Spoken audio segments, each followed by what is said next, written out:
tanya jawab ini, mana tahu Ustadz mereka bertanya, Ustadz saya sudah transfer 100 juta, mana tahu, amin amin ya robbal alamin. Baik, kita buka untuk sesi tanya jawab ini, kami persilakan kita buka 3 jemaah terlebih dahulu untuk bisa memberikan pertanyaan, boleh kepada langsung Tuan Guru kita Profesor Haji Abdul Somad LCMA PhD, atau langsung boleh kepada Yayasan Tabung Wakaf Umat Ustadz Al-Nauf Dinar. Boleh langsung siapa yang ingin bertanya, langsung saja ke depan. Baik. Ada dari, ini adalah kesempatan kita karena langsung hadir Ustadz Abdul Somad, juga Ustadz Al-Nauf Dinar yang memberikan tausiah dan memberikan pencerahan kepada kita semuanya. Baik. Ada? Dari ibu-ibu ada yang mau bertanya? Kita buka sesi tanya jawab. Baik. Boleh tentang Yayasan Wakaf Umat.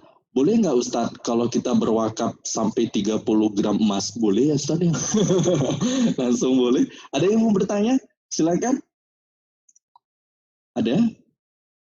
Pak Direktur ada yang mau bertanya? Enggak? Baik. Ada teman-teman? Ada? Ibu ada yang bertanya? Oke, baik. Alhamdulillah. Boleh izin Ustadz? Boleh kita? Baik. Oke. Dan izin, kita yang bertanya boleh langsung sebut namanya, instansi mana, kalau ingin bersedekah biar tahu juga Pak Direktur. Baik, nggak apa-apa. Langsung saja dengan sahabat-sahabat, dengan siapa? Silakan. Assalamualaikum warahmatullahi wabarakatuh. Perkenalkan, nama saya Adelia Handwika, saya perawat dari RSUD Petala Bumi Provinsi Riau. Alhamdulillahirrahmanirrahim, saya mendapatkan kesempatan untuk menghadiri acara ulang tahun Hermina, dan alhamdulillah di sini ternyata ada Ustadz Abdul Somad.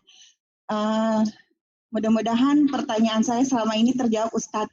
Saya ingin bertanya, saya kebetulan ibu yang baru 4 bulan ini baru melahirkan, jadi masih menjadi pertanyaan di benak saya karena saya belum mendapatkan jawabannya pastinya bagaimana. Saya mohon petunjuk dari Ustadz untuk mengenai fidyah. Jadi yang ingin saya tanyakan mengenai fidyah ini Ustadz, apakah fidyah ini sewaktu saya hamil, saya tidak bisa berpuasa sebulan penuh, apakah itu wajib dibayar semuanya dan tetap membayarkan fidyahnya? Kemudian saat saya membayar fidyah ini bagaimana Ustadz gitu? Karena kemarin itu ada yang membilang 3 kali makan, tapi ada juga yang membilang karena kita berpuasa, kita kan berbuka dan sahur, jadi 2 kali makan memberinya sesuai dengan apa yang kita makan di saat berbuka puasa. Karena saya ingin benar-benar mendapatkan jawaban yang pasti supaya apabila kemarin saya salah dalam membayar fidyah, saya ingin memperbaiki, dan apabila nanti saya masih diberikan rezeki untuk menambah anak, fidyah saya nanti bisa dilakukan dengan benar. Itu saja pertanyaan saya Ustadz. Terima kasih. Assalamualaikum warahmatullahi wabarakatuh. Waalaikumsalam warahmatullahi wabarakatuh. Baik, kalau dokter-dokter sudah paham nantinya tentang fikih fidyah, tentu pasien akan lebih senang dengan para dokter-dokter tentang fikih fidyah ini. Baik, ada yang mau tanya lagi? Ada yang mau bertanya lagi? Saya jawab dulu. Oke, silakan Ustadz. Untuk mencari apapun pertanyaan, tinggal buka YouTube, tulis di kolom search apa yang mau dicari. Misalnya tadi tentang puasa ibu hamil. Tulis itu puasa hamil UAS. Keyword, kata word kunci, keyword kata kunci. Saya ketik puasa hamil UAS, ada 12 video. 12 video jawaban saya tentang bagaimana ibu yang hamil atau menyusukan anak mengganti puasanya. Walaupun sudah ada 12 video, saya tetap jawab. Saya hanya ngasih tahu, mana tahu nanti ada pertanyaan, tinggal tulis saja di situ. Apa yang mau ditanyakan, tinggal tulis. Keywordnya adalah masalahnya plus UAS. Insya Allah ada video. Kalau ibu hamil dan menyusui itu tidak puasa karena dirinya, maka dia qadha saja, ganti saja. Tapi kalau ibu hamil menyusui itu tidak puasa karena ada unsur eksternal, unsur anaknya. Kata Pak Dokter SPOG, spesialis obgyn, ibunya sehat. Cuman janinnya lemah, bayinya sakit. Ada unsur lain, maka ibu kena dua. Qadha plus fidyah. Saya ulang sekali lagi. Kalau unsur dirinya saja, badan ibu yang lemah tak sanggup puasa, qadha saja. Tapi kalau ada unsur eksternal karena anaknya, maka dia kena qadha plus fidyah. Itu mazhab yang saya pakai. Untuk keluarga saya, adik saya, jamaah, maka saya pakai mazhab ini. Ini mazhab Syafi'i. Nanti kalau ada ustadz yang berpendapat, ibu yang tidak puasa karena hamil dan menyusukan anak, maka dia qadha saja, berarti itu yang dia pakai adalah mazhab Hambali. Qadha saja. Kalau ada pula ustaz satu lagi mengatakan cukup bayar fidyah saja, itu pendapat Abdullah bin Abbas. Tapi saya berpegang pada mazhab Syafi'i, kalau dia tak puasa karena dirinya, qadha saja. Tapi kalau ada unsur anaknya, qadha plus fidyah. Dah. Bagaimana cara membayar fidyahnya? Batas minimalnya adalah 1 mud. 1 mud itu 7 on setengah beras. 1 hari. Itu batasan minimal. Tak boleh kurang daripada itu. Tapi yang afdal adalah 3 porsi. Makan pagi berapa, makan siang berapa, makan malam berapa. Kira-kira kalau makan pagi berapalah standar ketupek gulai paku, standar PBB. 15.000, oke. Makan siang 20, makan malam 20, 15, 55.000. Itu yang bagus. Saya tak sanggup pakai itu Pak Ustadz, duit kami tak ada. Pakai batas standar setengah. Seminim-minimnya jangan kurang dari 1 mud. 1 mud itu 7 on. Kalau 7 on setengah berapa duit itu ya? 9.000. Nah, itulah. 9.000 itu bagi orang susah betul. Kalau dokter spesialis ya pakai paket tadi lah. Karena nanti di akhirat masa. Kau dulu berapa ganti? 9.000. Apa kata malaikat? Oh, dokter spesialis membayar 9.000 katanya. Nah, oleh sebab itu, maka sesuaikanlah kemampuan kita masing-masing. Tapi batas minimal ini jangan sampai kurang dari 1 mud. 1 hari 1 mud. Wa 'alal ladzina yutiqunahu fidyatun ta'amu miskin. Bagi yang tak sanggup, maka dia bayar fidyah 1 makan miskin. 1 makan itu maksudnya makan pagi, makan siang, makan malam. Bukan 1 kali makan, tapi sehari makan. Laki-laki penting tahu ini, karena istrinya perempuan. Kecuali kalau istrinya laki-laki. Na'udzubillah, LGBT. Wallahu a'lam. Baik, terima kasih kepada Ustadz. Ini terakhir ada pertanyaan secara virtual, secara Zoom. Boleh langsung ada pertanyaan secara virtual yang langsung ditanyakan kepada Al-Ustadz Abdul Somad. Boleh langsung dibuka mode-nya untuk sound-nya.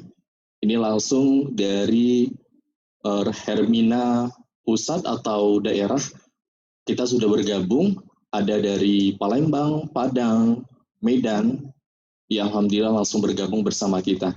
Baik, kepada teman-teman dari, baik, ada yang,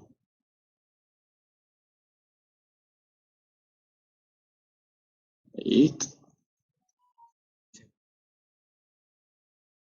ada? Dia chat dia. Dia chat. Oh, via chat ya. Baik, kita baca untuk satu pertanyaan dari jemaah yang secara virtual hadir bersama kita. Baik.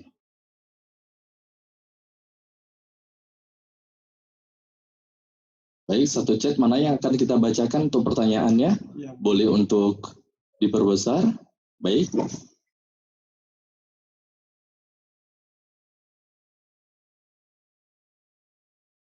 Baik, sudah dapat pertanyaannya?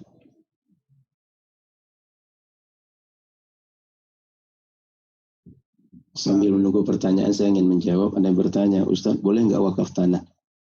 Wakaf tanah sangat bisa, wakaf selain tanah juga bisa. Hanya saja kami perlu survei, kami kaji tanahnya ada di mana dan produktifnya untuk apa. Agarnya jangan sampai nanti Bapak Ibu berikan tanah, kami tak bisa kelola, tanahnya mangkrak, tidak ada manfaat untuk umat, dan pahala juga tak mengalir nanti. Jadi Bapak Ibu yang ingin wakaf tanah, silakan sampaikan, hubungi saya. Kami insya Allah akan kaji dengan tim kami untuk kita lihat potensi tanah tadi. Terima kasih. Baik, dan juga Bapak Ibu yang ingin bagaimana kajian-kajian Islam dari Al-Ustaz Abdul Somad ini, kita dari Yayasan Tabung Wakaf Umat menyediakan juga bazar, di mana itu adalah karya-karya dari Ustaz Abdul Somad, juga bagian daripada pertanyaan-pertanyaan fikih yang langsung dijawab melalui karya-karya buku Ustaz Abdul Somad. Kita sudah berada, ada bazar dari Yayasan Tabung Wakaf Umat. Baik Ustaz, dampaknya pertanyaan sudah kita dapatkan. Ini pertanyaannya dari Padang ya, dari Padang. Assalamualaikum warahmatullahi wabarakatuh. Saya ingin bertanya Ustaz, untuk zakat 2,5% yang paling tepat diberikan kepada siapa? Baik, nanti langsung Ustaz Abdul Somad untuk bisa menjawab. Ini adalah pertanyaan dari sahabat-sahabat kita dari Hermina se-Indonesia. Ada dari Padang, ada dari Medan, dan juga Palembang. Langsung saja Ustaz, boleh untuk menjawabnya. 2,8% itu yang paling tepat diberikan kepada siapa Ustaz? Silakan Ustaz. Untuk zakat 2,5%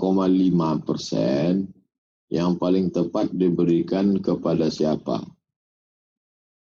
Zakat itu kita tidak bayarkan langsung. Zakat itu kita bayarkan ke amil zakat. Kalau di kota ini, Pekanbaru, kantor Basnas di Masjid Ar-Rahman. Kalau provinsi, Basnas provinsi di Masjid Agung An-Nur. Jadi ini kalau dari pertanyaan Pak Bu Raini ini, dia mau bayar langsung nih. Zakat 2,5% paling tepat diberikan ke siapa, kata dia. Asnaf zakat itu ada 8. Innamas shadaqatu lil fuqara, fakir, masakin, miskin, wal amilin 'alaiha, amil, wal muallafati qulubuhum, muallaf, wa fir riqab, hamba sahaya yang mau membebaskan dirinya, wal gharimin, orang dililit utang, wa fi sabilillah, perang jihad, wa binis sabil, orang yang musafir putus belanja. Nah, itu kita sulit kalau kita sendiri menjadi panitia pemberi zakat. Maka kita serahkan saja ke Badan Amil Zakat Nasional. Tapi kalau bapak-bapak dokter, ibu dokter memberikan zakat pada orang-orang dekat rumah yang biasa disantuni tiap bulan dalam bentuk zakat, maka pakai prosentase. Apakah 50-50 atau 70-30. Jangan semuanya dihabiskan, karena kalau begitu nanti matilah Badan Amil Zakat Nasional ini. Maka kita mesti hidupkan ini. Saya pernah sosialisasi zakat di Kampar. Jadi ada bapak-bapak di situ, dia bilang, saya nggak mau bayar zakat ke Basnas. Karena kalau saya bayar ke Basnas, ini pembantu saya, tetangga saya, keponakan saya yang miskin nggak dapat. Kebetulan ketua Basnas ada di situ. Jadi ketua Basnas nanya, Bapak ngasih berapa? Saya kasih per kepala 500, kata dia. Kata ketua Basnas, Bapak bayar zakat kami kasih 1 juta. Kami bisa bayar lebih besar daripada Bapak. Karena kalau dia sendiri bayar itu kan dari cuman duit dia saja. Tapi kalau Basnas memberi, itu luar biasa. Nah, maka Basnas Kota, Basnas Provinsi, Basnas Kabupaten, itu adalah payung besar umat Islam untuk menerima dan mendistribusikan zakat. Zakat potong atas bagus 2,5%. Bagi yang berpenghasilan 5 juta, itu sudah kena nisab sekarang Basnas 5 juta. 1 jutanya 25.000, berarti kalau 5 juta penghasilannya 125.000. 5 juta. Jadi siapa yang berpenghasilan 10 juta, 250.000. 100 juta, 2,5 juta. 1 miliar, 25 juta. Mudah-mudahan semuanya berpenghasilan 1 miliar. Tak yakin nampaknya. Allahu a'lam. Baik, Ustaz izin karena 3. Ustaz, ini ada dari Mekah, Ustaz, jemaah kita. Boleh kita langsung membaca pertanyaannya. Assalamualaikum Tuan Guru Nan Mulia Al-Mukarram Ustaz Profesor Haji Abdul Samad LCMA PhD. Semoga selalu sehat dan dijaga oleh Allah. Amin. Dan selamat ulang tahun buat Rumah Sakit Hermina. Baik, ini Ustaz Okri dari Mekah. Haji Okri, adik dari Ibu Dr. Anti, mau bertanya Ustadz, apakah amal yang harus kita lakukan untuk orang tua yang meninggal tapi pernah meninggalkan sholatnya? Saya ulangi lagi pertanyaannya, Ustadz, apakah amal yang harus kita lakukan untuk orang tua yang meninggalkan sholatnya? Kalau orang tua itu punya catatan meninggalkan puasa, hai anakku, dulu waktu aku masih muda, setiap kalian anakku aku tak puasa 90 hari. Karena waktu mengandung 30 hari tak puasa. Menyusukan tahun pertama 30 hari. Menyusukan tahun kedua 30 hari. Satu anak dia tak puasa 90 hari. Anaknya pula 12. Pas lahir anak ke-12 seminggu mati. 30 hari kali 3 kali 12. Berarti waktu meninggal punya utang puasa. Maka siapa yang menggantinya puasa itu? Man mata, siapa yang mati. Wa alaihi siyamun, punya utang puasa. Soma anhu waliyuhu, ahli warisnya wajib menggantikan puasanya. Tak ada ikhtilaf tentang masalah menggantikan puasa orang meninggal. Makanya ibu-ibu punya buku catatan. Punya diari, isi diari itu puasa udah diganti atau belum. Ini banyak juga ibu, emak-emak punya diari, isinya hari ini shopping beli apa aja ya. Puasa kok ketinggalan. Adapun sholat maka tidak diganti. Sholat hanya wajib diqadha bagi orang yang bersangkutan. Sedangkan orang ahli waris tidak menggantikan puasa orang yang sudah meninggal. Tidak menggantikan sholat orang meninggal. Puasa saja digantikan. Sholatnya tidak. Jadi kalau ada orang, ayahnya tak sembahyang, emaknya tak sholat. Mungkin karena tak sembahyang, tak sholat. Itulah mereka berjodoh dulu. Lahir anak ini, hijrah anak ini, taubat nasuha. Bagaimana cara berbakti pada orang tuanya?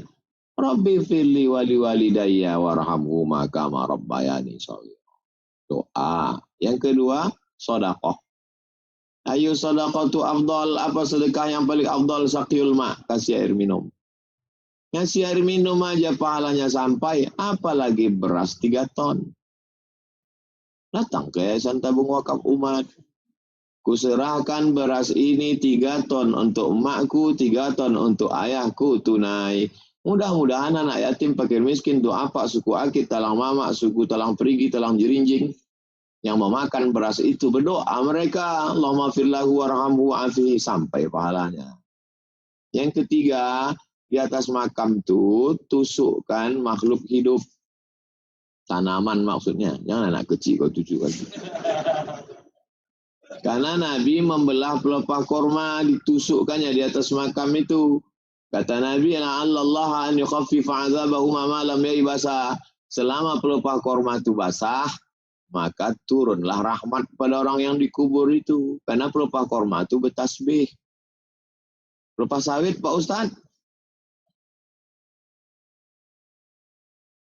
Semua pelepah kayu Itulah maka orang habis meninggal itu ditaburkannya bunga, karena bunga-bunga pun bertasbih. Itulah maka di atas makam itu ditanamkan makhluk hidup tanaman, karena tanam-tanaman bertasbih. Yang keempat, kalau kau punya duit, pergi haji, pergi umroh, hajikan dia. Labbaik Allahumma hajja'an fulan bin fulan. Ku hajikan si fulan bin fulan, hajinya sampai. Yang kelima, kurban. Waktu kurban itu potong. Allahumma haza'an fulan bin fulan. Ku potong kurban ini untuk almarhum ayah, almarhumah fulan bin fulan. Sampai. Begitulah cara menjalin hubungan pada orang tua yang sudah meninggal dunia. Itulah enaknya kalau anak kita ngaji, tahu agama, tahu dia cara membalasnya. Ini anak tak tahu cara membalas. Meninggal orang tua, disuruh anak bini pakai baju hitam semua. Bini baju hitam, anak baju hitam, baju hitam. Rombongan men in black ziarah. Apa? Tak tahu dia cara berbakti pada orang tua. Gara-gara apa? Gara-gara anak tidak dididik di agama. Tak faham dia. Cara berbakti pun tak faham. Bangun di tengah malam, mestinya bangun tengah malam, sholat tahajud, berdoa, baca yasin, baca fatihah. Dia tak tahu caranya. Bangun tengah malam, bukanya keyboard, nyanyi dia. Mama. Saya kena segan aja. Kalau enggak, saya nyanyi. Kan habis. Mudah-mudahan anak-anak kita, anak yang kita ajari bagaimana cara berbakti sesudah kita mati.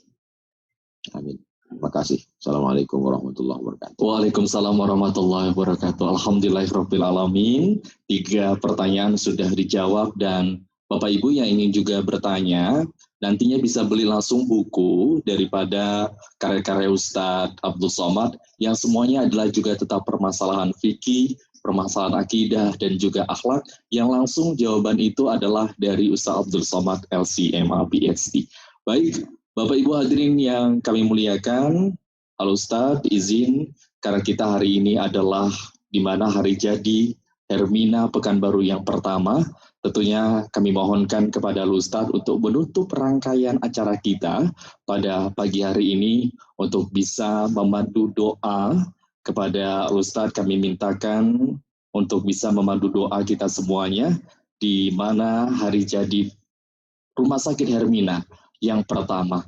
Untuk itu kami mintakan kepada Ustaz Abdul Somad untuk bisa memandu doa kita semuanya. Pada Ustaz, Astagfirullahaladzim, astagfirullahaladzim, astagfirullahaladzim, alladzi la ilaha illa huwal hayyul qayyum wa atubu ilaih. Untuk segala niat yang baik. Al-Fatihah. A'udzubillahi minasyaitonirrajim. Bismillahirrahmanirrahim. Alhamdulillahirabbil alamin. Ar-Rahmanir-Rahim. Maliki yaumiddin. Iyyaka na'budu wa iyyaka nasta'in. Ihdinas siratal mustaqim. صراط الذين أنعمت عليهم غير المغضوب عليهم ولا الضالين آمين. اللهم صل على سيدنا محمد وعلى آل سيدنا محمد. اللهم أنزل الرحمة والسلامة والبركة على هذه الجماعة.